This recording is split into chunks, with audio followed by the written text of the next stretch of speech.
ప్రభువాక్య సందేశాలు సమాధానపరచు సందేశాలు పరమునకు చేర్చే సందేశాలు ఇవి ఒలీవా సందేశాలు. ప్రభువాక్య సందేశాలు సమాధానపరచు సందేశాలు పరమునకు చేర్చే సందేశాలు ఇవి ఒలీవా సందేశాలు. దేవుని మహాకృపను బట్టి మరొక శుక్రవారం రోజు మన జీవితాలలో ఉపవాస ప్రార్థన దినాన్ని గడపడానికి దేవుడు అనుగ్రహించాడు. ఈ 2024వ సంవత్సరం డిసెంబర్ నెల 20వ తారీఖున సర్వోన్నతుడైన దేవుడు మనకు అనుగ్రహించిన ఈ సమయాన్ని గడిని బట్టి ఈ రోజును బట్టి మీకు వేలాది వందనములు స్తుతులు స్తోత్రాలు ప్రభువా. నేను ఇదిగో కొద్ది సమయం నీ పక్షాన నేను నిలబడబోతుండగా నన్ను మీ శిలవ తోటను మరుగుపరుచుకో, నా నోటిని బోరుగా వాడుకో, కూడి వచ్చిన నీ బిడ్డలతో సూటిగా స్పష్టంగా మాట్లాడండి ప్రభువా. నువ్వు మా మధ్య ఉన్న దేవుడవు, ఆత్మస్వరూపుడివై సంచరిస్తున్న దేవుడవు ప్రభువా. ఇప్పటి వరకు అనేకమైనది పాటలు పాడి నిన్ను స్తుతించి ఘనపరిచారు. ఆ బిడ్డలందరినీ దీవించి ఆశీర్వదించావు నాయనా. వారి కుటుంబ సమస్యల అన్నీ కూడా నీ సన్నిధిలో విన్నవించుకున్నారు, ప్రార్థించారు, విజ్ఞాపనలు చేశారు. ఏది నీకు ఇష్టమో ఏది నీ చిత్తమో అది జరిగించి నీ బిడ్డలకు ప్రభువా మేలు చేయండి. నేను ఉన్నాను అని వాళ్ళకు ధైర్యము కలిగేలాగన వారు చేసిన మనవిలకు దయచేయమని అడుగుచున్నాను. ఇదిగో నా ప్రభువా, నన్ను కూడా అడిగిన ప్రతి ఒక్కరి గురించి నేను మీ పాద సన్నిధిలో విన్నపములు విజ్ఞాపనలు చేశాను. అవి కూడా మీరు ఆలకించారు ప్రభువా. వాటికి మీరు జవాబు ఇస్తున్నందుకు మీకు వందనాస్తులు స్తోత్రాలు. ఈ ఒలివ ప్రార్థన శిబిరంలో మీరు ఉన్నారని, ఆత్మస్వరూపుడివై ఉన్నావని నమ్మారు ప్రభా. నమ్మిన ప్రతి ఒక్కరికి జీవితంలో కార్యాలు జరిగించి మీరు మహిమ తెచ్చుకోమని, ఇదిగో నాలో కూడా నాతో ఉండి ఇప్పుడు మా కొద్ది క్షణాలు మాతో మాట్లాడమని మా ప్రభు ప్రియకుమారుని యేసు నామములో అడిగి వేడుకొంచున్నాను పరమ తండ్రి. ఆమేన్, ఆమేన్, ఆమేన్. ఇప్పటి వరకు మనము 2-3 జన్మదిన శుభ సందర్భంలో వర్తమానాలు మనము చెప్పి ఉన్నాను.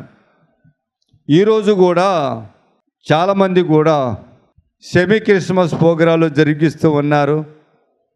ఆ జరిగిస్తున్న విధానంలో చాలామంది కూడా కొన్ని మాటలు వినిపించాయి. ఏంటయ్యా అంటే, క్రిస్మస్ అనగానే, మాస్ అనగానే ఆరాధన అని అంటున్నారు, క్రీస్తును ఆరాధించటము అని. అంటే నాకు ఒక అనుమానం వచ్చింది, నా హృదయంలో ఒక ఆలోచన వచ్చింది. మనము ప్రతిరోజు దేవుణ్ణి ఆరాధిస్తున్నాం, ప్రతిరోజు మనము దేవుణ్ణి ఆరాధిస్తున్నాం. క్రిస్మస్ పండగ రోజు కాదు కదా, కేవలం ఇది ఏంటంటే ఆయన భూమి మీద జన్మించాడనే యొక్క సందేశాన్ని, నరుడిగా జన్మించాడనేటువంటి ఒక వర్తమానాన్ని సకల ప్రపంచములో వినిపించటానికి, అనేక మంది ప్రజలకు తెలియజేయటానికి మాట్లాడుతున్న మాటలు. Praise the Lord. ఇంకొక విషయం నేను గ్యారెంటీగా మీకు చెప్పగలను. ఏమిటయ్యా అంటే, ప్రభువైన యేసుక్రీస్తు వారు ఆరాధించే దైవమై ఉన్నాడని కొన్ని ప్రూఫ్లు ఉన్నాయి. ఎందుకంటే యేసు క్రీస్తు శరీరధారిగా జన్మించాడు, యేసు క్రీస్తు అని పేరట. కానీ ఆయన దైవ స్వరూపి, ఆయనలో దైవం అంటే దేవుడు ఉన్నాడు. ఆయనే దేవుడై ఉండి కేవలము శరీరధారిగా జన్మించాడు. ఆయనకు పేరు యేసు క్రీస్తు అని పేరు పెట్టబడింది. కానీ ఆయన దైవ స్వరూపి. Praise the Lord. దైవ స్వరూపి అయిన దేవుడు అని మనం చెప్పడానికి లేఖనాలు చాలా ఉన్నాయి పరిశుద్ధ గ్రంథములో.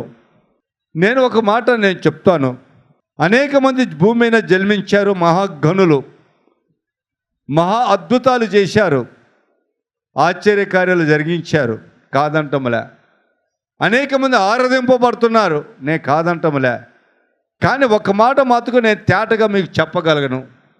ఒక యేసుక్రీస్తు యొక్క విశ్వాసిగా, యేసుక్రీస్తు యొక్క రక్షణ సువార్త ప్రకటిస్తున్నటువంటి ఒక సువార్తకుడిగా నేను ఒక మాట మటుకు గ్యారెంటీ చెప్పగలను. ఏంటయ్యా ఆ మాట అంటే, ఈ భూమండలములో, ప్రపంచము యావత్తులో ఎక్కడికి వెళ్ళినా, ఏ దేశానికి వెళ్ళినా, ఆ దేశంలో, ఆ రాష్ట్రాలలో, ఆ గ్రామాలలో, ఆ పల్లెలలో ఎక్కడో ఒక చోట ప్రతిరోజు, ప్రతి గడియ, ప్రతి నిమిషము, ప్రతి గంట నా ప్రభువును స్తుతిస్తూనే ఉంటారు ప్రజలు. Praise Lord. రోజుకు లక్షల కోట్లాది మంది ప్రపంచంలో భూమిన నా ప్రభువును ఆరాధిస్తూ ఉంటారు. అటువంటి ఆరాధన కర్త నా ప్రభు అయిన యేసుక్రీస్తు వారు. కేవలము ఆయన మానవ రూపములోన దైవ స్వరూపి. Praise Lord. కేవలం ఇదే.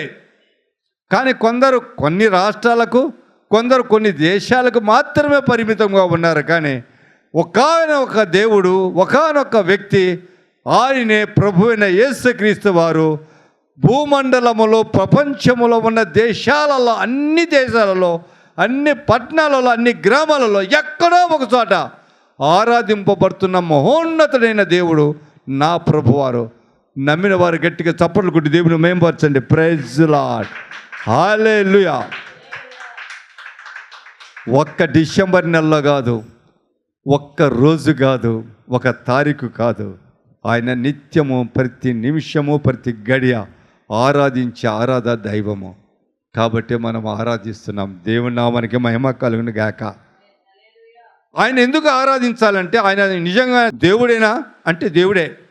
ఎందుకు నేను చెప్తున్నానంటే, ఒక మాటను చెప్తా చూడండి. యెషయా గ్రంథం 40:3 ఒక మాట ఉంటుంది చూడండి.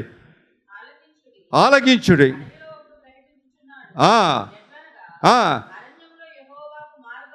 అరణ్యములో యెహోవాకు మార్గము సిద్ధపాటు చేయుడి. చప్పట్లు దేవుని మహిమపరచండి. అరణ్యములో మార్గము ఎవరికి సిద్ధపాటు చేస్తున్నాడు? యెహోవా దేవుడికి సిద్ధపాటు చేయుడి. Praise Lord. ఆయన భూలోకమునకు రాక మునిపే ఒక వ్యక్తి కేకలు వేస్తున్నాడు. ప్రజలు వినిలాగా, లేఖనాలలో భద్రపరచలాగిన, అనేక మంది తెలుసుకునేలాగా ఎవరికి భూమిన మార్గము సరళం చేయాలి, ఎవరికి మార్గము సిద్ధపాటు చేయాలంటే నా ప్రభువు, నా రక్షకుడు నజరేయుడైన యేసు క్రీస్తు వారు యెహోవా దేవుని పేరిట భూమికి వస్తున్నాడు కనుక. Praise lord. లూకా సువార్త 1:68 ప్రభు అయిన ఇశ్రాయేలుల దేవుడు స్తుతింపబడునుగాక. ఆయన తన ప్రజలకు దర్శనమిచ్చి, ఇశ్రాయేలులకు దేవుడు ఎవరంటే యెహోవా దేవుడే. ఎవరు? యెహోవా దేవుడే. ఎందుకంటే మోషే అంటాడు, నువ్వు వెళ్ళి ఐగుప్తులో ఉన్న నా ప్రజలు ఇశ్రాయేలును తీసుకొని కానాను ప్రాంతానికి రావాలి, వెళ్ళవయ్యా అంటే, నేను అక్కడికి వెళ్తే నువ్వు ఎవరయ్యా, ఎవరు పంపారంటే ఏం చెప్పాలా అంటే, చెప్పు అబ్రహాము దేవుడు, ఇస్సాకు దేవుడు, యాకోబు దేవుడైనా యెహోవా అని చెప్పమంటాడు. చప్పలకు దేవుని మహిమపరచండి. హల్లెలూయా. ఆ దేవుడే ఈయన అంటాడు, నేను ప్రజలకు దర్శనమిచ్చి ఏమంటాడు? వారిని విమోచన. దర్శనం ఇవ్వటం అంటే ఏంటిది? భూమి మీద ప్రజలు ఉన్నారు. ఇజ్రాయేల్ ప్రజలు ఎక్కడున్నారు? భూమి మీద ఉన్నారు. దేవుడు ఎక్కడున్నాడు? ఆకాశం అందు ఉన్నాడు. ఆయన ఆకాశం విడిచి, సింహాసనాన్ని విడిచి ఎక్కడికి రావాలి? భూమి మీద ప్రజల మధ్యకు రావాలి, వాళ్ళని దర్శించాలంటే. Praise lord. అందుకే ఆయన వచ్చాడు. ఆయన యొక్క లూకా సువార్త 2:11 దావీదుపురములో నేడు మన కొరకు రక్షకుడు పుట్టి ఉన్నాడని అక్కడ దూత చెప్తుంది. ఆ 13-14 కూడా చదువుమా. పరలోక సైన్య సమూహం. ఏ సమూహము? పరలోక సైన్య సమూహము అంటే దూతలు, సైన్యము అంటే దూతలు, సమూహం అంటే సమూహముగా కూడుకొని వచ్చారంట. ఎప్పుడు వచ్చారు?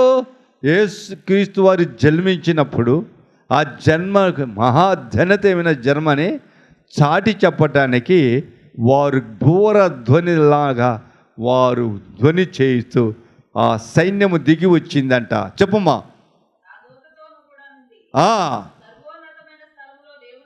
సర్వోన్నత స్థలంలో దేవునికి మహిమయు, ఆయనకి ఇష్టలైన మనుషులకు సమాధానము కలుగునుగాక అని.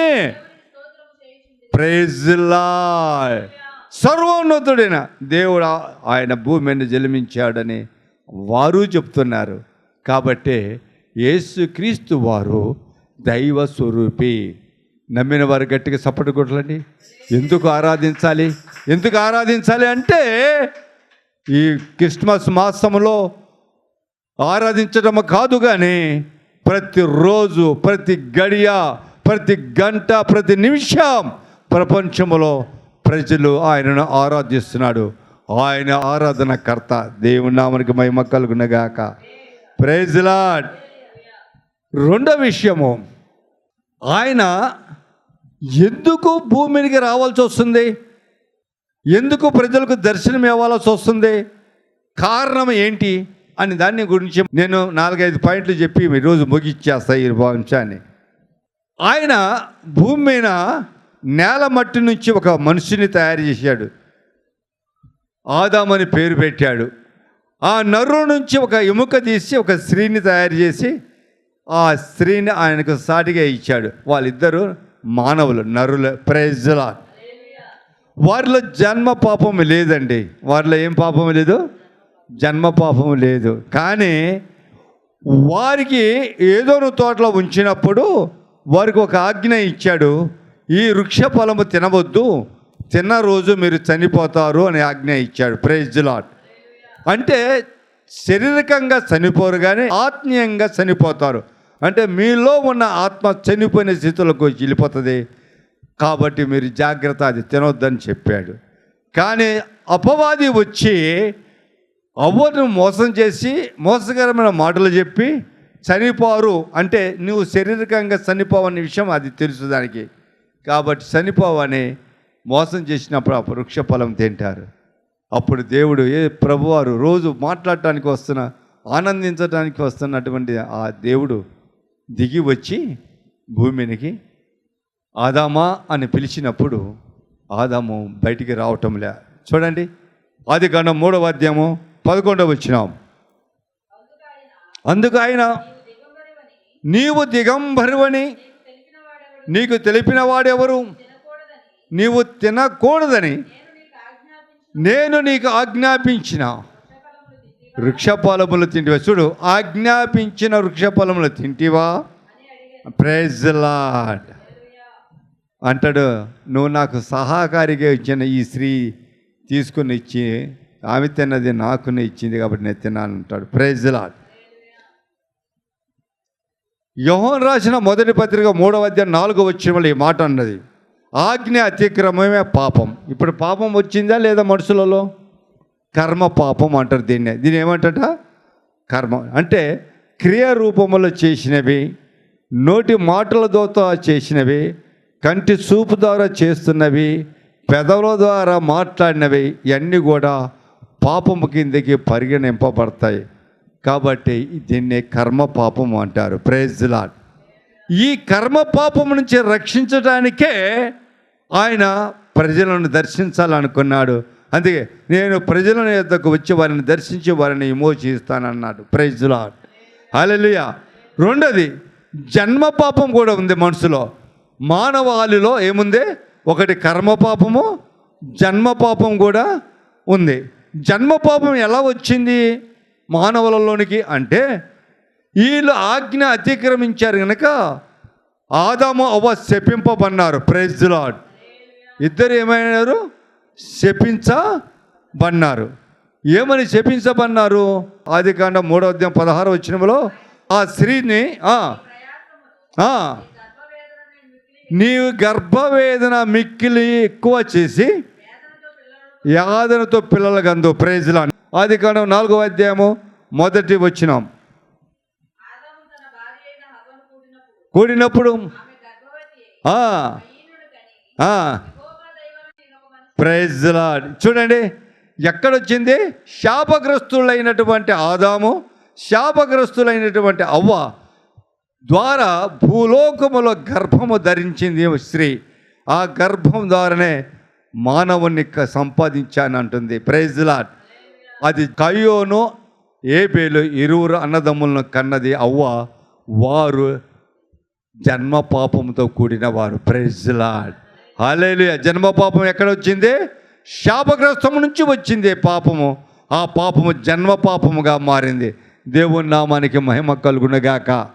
అందుకే దావీదు అంటాడు 51వ కీర్తన 5వ వచనములో, అయ్యా నా జన్మ పాపముతో కూడింది, నా తల్లి నిన్ను పాపముల చేతనే గర్భము ధరించింది అంటాడు.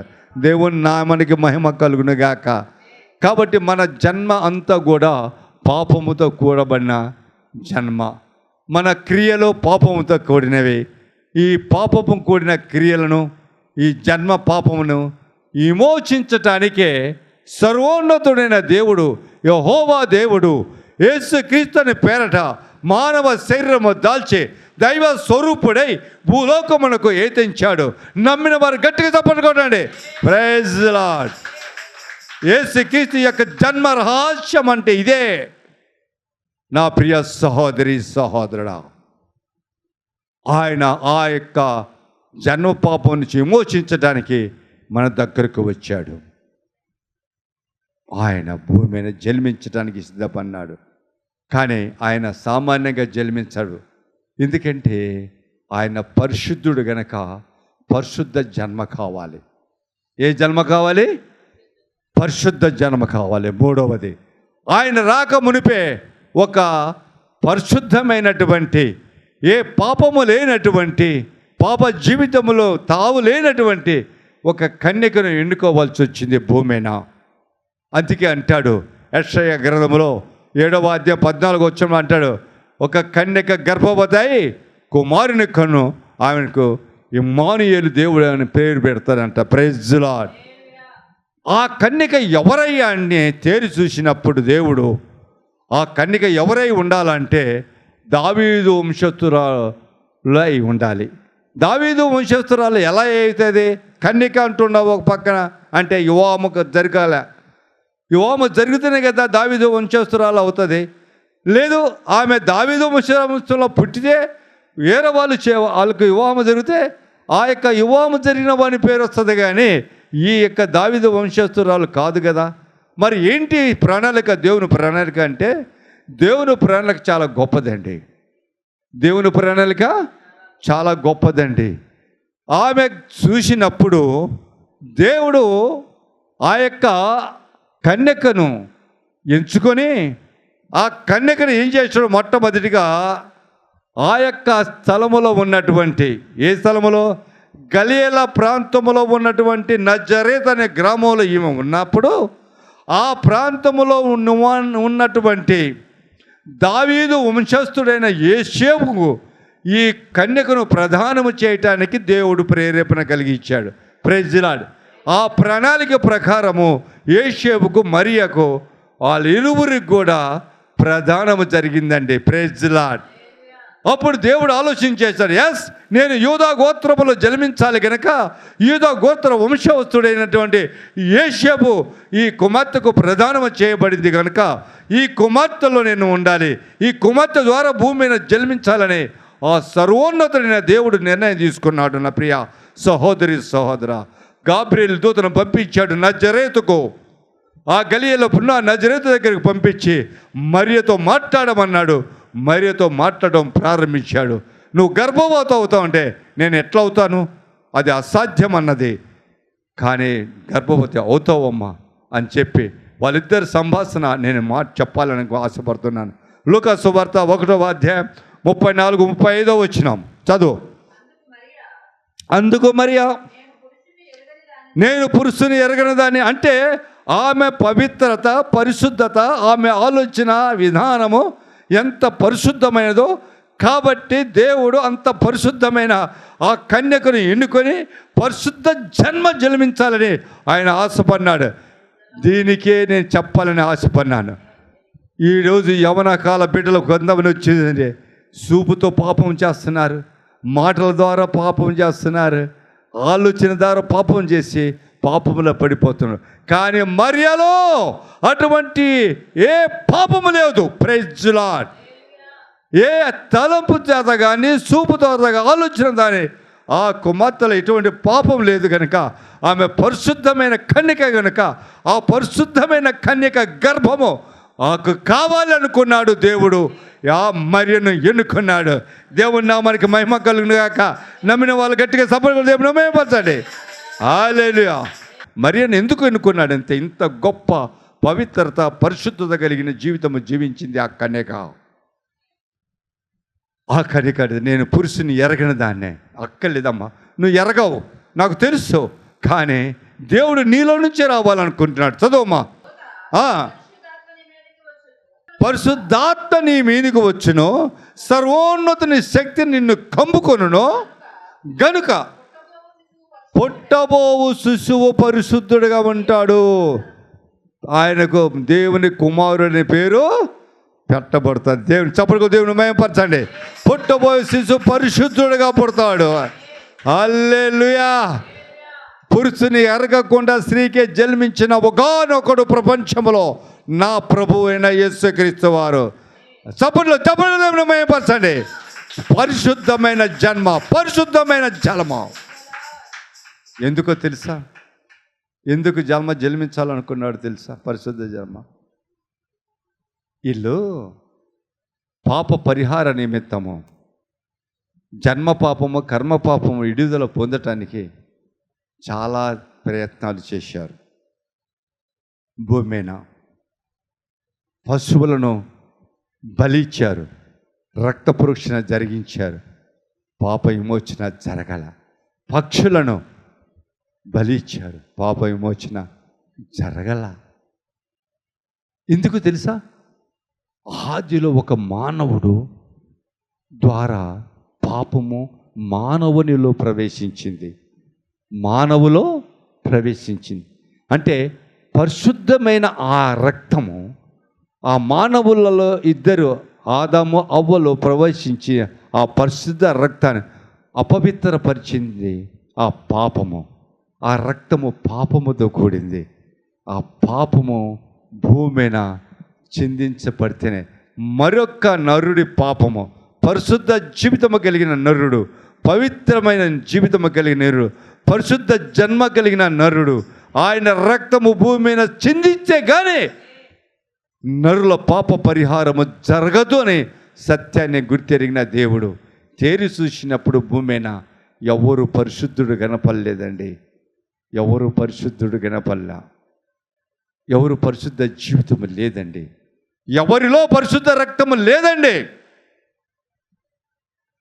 అందుకే తనకు తానే రావాలనుకున్నాడు భూమినిక. తన ప్రజలను తిరిగి తన యొద్దకు చేర్చుకోవడానికి, వారిని విమోచించడానికి, పాప పరిహారము దయచేయడానికి ఆ సర్వోన్నతుడైన దేవుడే, ఆ యేసే దైవ స్వభావం కలిగి దేవుడై మానవ రూపంలో భూమిన జన్మించాడు. Praise the lord. ఆ మరియ గర్భము నుంచి పరిశుద్ధుడిగా జన్మించాడండి. నా ప్రభు వారి యొక్క చరిత్ర మహా గొప్పది. నేను ప్రకటిస్తున్న నా యేసయ్య చరిత్ర మహా ఘనమైంది. నా ప్రభువారు గొప్పవాడని చెప్పుకోవడానికి ఇంతకన్నా గొప్ప సాదృశ్యం అక్కర్లేదు. ఈ భూమండలములో, ప్రపంచములో అనేక స్థలాలలో, దేశాలలో నా దేవుణ్ణి ఆరాధిస్తున్నారు నా యేసయ్యను అంటే ఇందుకు కారణం ఇదే. ఒక్క గుడివాడ కాదండి, ఒక భారతదేశమే కాదండి. ఆరాధించుకొని ఆపాలని ప్రయత్నం చేసిన ప్రతి ప్రయత్నము విఫలమైందండి. నా ప్రియ సహోదరి సహోదరుడా, ఆయన చిందించిన ప్రతి రక్తపు బొట్టు, ఒక్కొక్క బొట్టు వేల సంఖ్యలో జన్మించినారు భక్తులు జన్మించారండి. Praise the lord. విశ్వాసులు జన్మించారండి భూమి మీద. Praise lord. వృధా పోలేదయా ప్రయాస. ఆయన ప్రయాస వృధా పోలేదు. ఆయన రక్తపు ఒక్కొక్క బొట్టు చిందించిన ప్రతి బొట్టుకో ఆ పరిశుద్ధ జీవితము జీవించి ఆ పరిశుద్ధ జీవితంలో పరిశుద్ధ రక్తాన్ని చిందించిన ఆ రక్తపు బొట్టు ఒక్కొక్క బొట్టు వేల లక్షల జనాభాని విశ్వాసులుగా మార్చిందండి భూమి మీద. దేవుని నామానికి మహిమ కలుగును గాక. నా దేవుని యొక్క జన్మ మహాఘనమైందండి, మహా అద్భుతమైనదండి. అందుకే ఇంతమంది ఆరాధిస్తున్నారు. ఆయన పరిశుద్ధ జన్మించాడు, పరిశుద్ధ జీవితం జీవించాడు. ఆయన జీవించినప్పుడు మానవులను ఆయన యొద్దకు చేర్చుకోవటానికి కొన్ని ప్రణాళికలను, కొన్ని విషయాలను ఆయన బోధించాడు ప్రజలకు.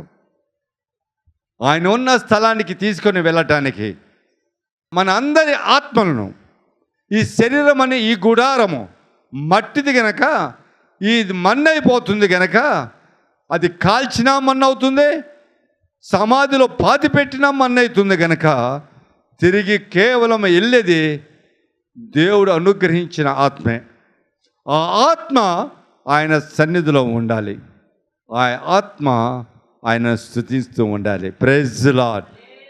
కాబట్టి ఆయన మన అందరి ఆత్మలను ఆయన దగ్గరికి చేర్చుకోవడానికి కొన్ని సంవత్సరాలు ఆయన బోధించాడండి. 3.5 సంవత్సరాలు భూమిన బోధిస్తూ ఆయన ఎలా అన్నాడండి. చాలామంది నికోదేవు అనే ఒక యూదులలో సభ్యుడైనటువంటి ఒక వ్యక్తి ఆ యేసు ప్రభు దగ్గరికి వచ్చి, అయ్యా నువ్వు పరలోకము నుంచి దిగి వచ్చిన బోధకుడు అని మాకు తెలుసు. ఏమంటున్నాడు చెప్పండి, ఏమంటున్నాడు? పరలోకము నుండి దిగి వచ్చిన బోధ. మళ్ళీ దేవుడు అంటానికి ఇది ఒక నిదర్శనం. Praise lord. దేవుని మహిమతో నింపబడిన వాడై, దేవుని ఆత్మతో నింపబడిన వాడై పలికిన పలుకులు ఈ పలుకులు. పరలోకము నుంచి నువ్వు దిగి వచ్చిన బోధకుడివి, మాకు బోధిస్తున్నావు. కాబట్టి నీ బోధలో శక్తి ఉంది, నీ బోధలో ప్రభావం ఉందయ్యా, సత్యం ఉందయ్యా, నీ బోధలో నీ మాటల్లో మహా ప్రభావం ఉంది కనుక అనేక మంది మారుతున్నారు, నీ తట్టు తిరుగుతున్నారు, నీ మాటలకు లోపడుతున్నారయ్యా అని చెబుతూ, అయ్యా దేవుని రాజ్యంలో ప్రవేశించాలంటే నేనేం చేయాలా అన్నాడు. Praise lord. ఏమన్నాడంటే దేవుని రాజ్యంలో ప్రవేశించాలంటే నువ్వేం లేక కొత్తగా జన్మించాలయ్యా అన్నాడు. Praise lord. మరొక జన్మ జన్మించాలి, కొత్త జన్మ. నువ్వు జన్మించిన జన్మ ఇది పాతది. ఈ జన్మలో పాపం ఉంది, ఈ జన్మలో పాపపు జన్మ, పాపపు క్రియ చేత నువ్వు జన్మించావు, పాపములో ఉన్నావు. నీ కర్మ పాపము జన్మ పాపము యావత్తు విడిచిపెడితేనే నువ్వు పరలోక రాజ్యములో చేర్చగలవు. అంటే నువ్వు మరొక జన్మ, ఈ జన్మానికి ప్రతిగా మరొక జన్మ ఈ భూమి మీద రూపుదిద్దకున్నది. నాకన్నా ముందు వచ్చిన ఆ బాప్తిసం ఇచ్చి యోహాను చెప్తూ ఉన్నాడు. ఏమని చెప్తున్నాడు? మత్తయి సువార్త 3వ అధ్యాయం 1వ వచనములో ఏమని చెప్తున్నాడు? బాప్తిసం ఇచ్చి యోహాను పరలోక రాజ్యము సమీపించుచున్నది, మారు మనసు పొందుడేని. మారు మనసు పొందుడు అంటే నువ్వు జీవిస్తున్న జీవితాన్ని మార్చుకొని, నీ ఆలోచనలు మార్చుకొని, బ్రతుకును మార్చుకొని, నీ జన్మ కూడా మారిపోవాలి. Praise Lord. దాన్ని కొత్తగా జన్మించడము. ఎప్పుడు బాప్తిసం ఇచ్చి యోహాను చనిపోయాడో అప్పుడు మరలా ప్రభువుని యేసుక్రీస్తు వారు ఇలా అంటున్నాడు. మత్తయి సువార్త 4వ అధ్యాయం 17వ వచనములో అంటున్నాడు, ప్రారంభమైంది సువార్త ప్రకటించడం యేసు ప్రభువారు, పరలోక రాజ్యము సమీపించుచున్నది గనుక మారు మనసు పొందుడని చెబుతూ ఆయన ప్రకటించటం ప్రారంభించాడు. ఎవరు? సర్వోన్నతుడైన దేవుడు. ఎవరండి? మానవ రూపంలో ఉన్న దైవం, మానవ రూపంలో ఉన్న దేవుడే ప్రజలకు చెప్తున్నాడు, అయ్యా మారు మనసు పొందనరా, పరలోక రాజ్యం సమీపించి ఉన్నది, పరలోక రాజ్యంలో మీరు చేరాలి, మీరు బ్రతుకులు మార్చుకోండి, మీ ఆలోచనలు మార్చుకోండి, పాప క్షమాపణ పొందండి అని ఆయన చెప్తూ వచ్చాడు. ఒలీవ సందేశాలు,